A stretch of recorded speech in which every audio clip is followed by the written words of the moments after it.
êtes ici à Rimouski, vous avez passé toute une journée. Qu'est-ce que vous avez fait aujourd'hui? On a commencé par faire des visites dans les écoles. On est allé dans une école primaire où j'ai rencontré tous les élèves. Ils ont me posé des questions. C'était vraiment super mignon. Ensuite de ça, je suis allée dans une école secondaire.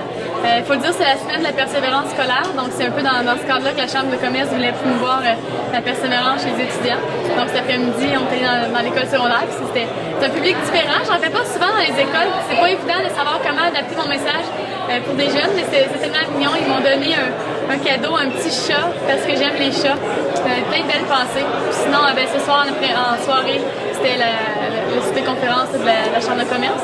Puis c'est un autre public aussi, fait que 3 publics différents dans la même journée. Quel message vous vouliez passer aux jeunes surtout? Mais les jeunes, c'était les encourager à poursuivre dans leurs études. Quand ils sont jeunes, de leur donner le goût. De leur donner le goût de poursuivre leurs études, puis quand ils étaient un peu plus vieux, rendus au secondaire, de leur donner le goût d'aller au cégep, puis de se dépasser, de savoir qu'ils ont toutes des forces, des faiblesses, mais qu'il faut se prendre en main, que surtout quand on a une faiblesse. Je leur ai raconté une histoire quand j'avais eu de la difficulté en mathématiques au début de l'année scolaire. Puis aussitôt que j'en ai parlé à mes parents, on m'a trouvé un tuteur, on a pris des moyens pour que ça se règle. Donc c'est important de ne pas laisser les choses aller.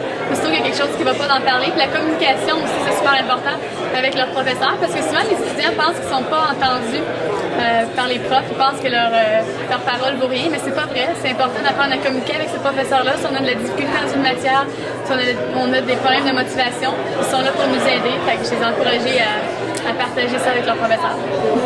Et puis, devant les gens de la Chambre de commerce, des gens d'affaires, c'était aussi un message qui se ressemblait, parce que ce soit sur la glace ou en affaires, la ténacité, la persévérance, c'est toujours là.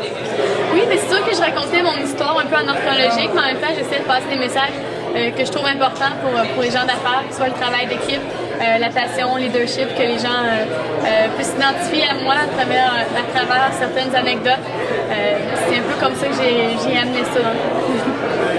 Qu'est-ce que ça fait? Parce que vous êtes quelqu'un qu'on cite beaucoup comme exemple de courage, de persévérance, de ténacité. Vous avez vaincu des épreuves. Vous êtes allé au bout de vos rêves aussi. Qu'est-ce que ça vous fait d'être comme un exemple pour beaucoup de gens? Je me vois pas vraiment comme un exemple, mais oui, je sais que depuis Vancouver, beaucoup de gens qui vont s'identifier à ce que j'ai vécu parce qu'ils l'ont vécu eux-mêmes. C'est jamais facile de vivre la mort d'un proche, mais la vie continue, puis nous, on est encore en vie, donc on est encore là pour faire la différence, pour continuer nos activités quotidiennes, continuer de réaliser nos objectifs, puis c'est ce que ma mère aurait voulu, puis c'est ce que les gens... je veux dire, il y a plein de façons de vivre un deuil, puis ça a été la mienne, puis il y en a pas de bonne ou de mauvaise, mais pour moi, le patinage, c'est vraiment ce qui m'aidait à me sentir chez moi et à me rapprocher de ma mère d'une certaine façon aussi. De quelle façon vous envisagez l'avenir maintenant que vous avez atteint justement ce rêve? Est-ce que c'est difficile quand on a atteint notre objectif qu'on avait depuis 20 ans? Qu'est-ce qu'on fait après? Ben, bonne question. C'est pas évident, mais après les Jeux, je suis retournée au cégep. Je voulais finir mon cégep, ça faisait 7 ans que j'avais commencé, donc ça c'était important. C'était le premier objectif que je me suis fixé après les Jeux. Ensuite de ça, mais là, je fais des tournées de spectacle. Je reste encore dans le monde du patinage parce que je sais pas encore si je veux faire Sochi ou non. Puis par la suite, bon, c'est sûr que je vais à l'université. Je suis quelqu'un qui est très curieuse, mais je sais pas encore quelle matière je veux étudier. Le domaine de la santé, je crois, vous êtes toujours intéressé. Oui, c'est quelque chose qui m'intéresse. Pour moi, ça m'a toujours passionné de savoir comment le corps humain fonctionnait. Mais en même temps, je regarde ma vie présentement, puis peut-être que je vais m'en aller plus en business, en administration. On va voir, je sais pas.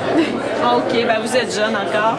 Pas tant, j'ai 26 ans, c'est quasiment rendu une grand-mère en patinage, fait que c'est plus si jeune. Donc, c'est possible pour les prochains Jeux olympiques que vous participiez? Oui, c'est possible pour les prochains Jeux, mais je ne sais pas encore. Je vais avoir 28 ans à Sochi, ce qui n'est pas jeune. Je vais compétiner contre des jeunes de 16 ans qui sont au top de leur forme. Donc, c'est ça, on va voir. Ben, merci beaucoup, Joanie Rochette, et bon succès. Merci.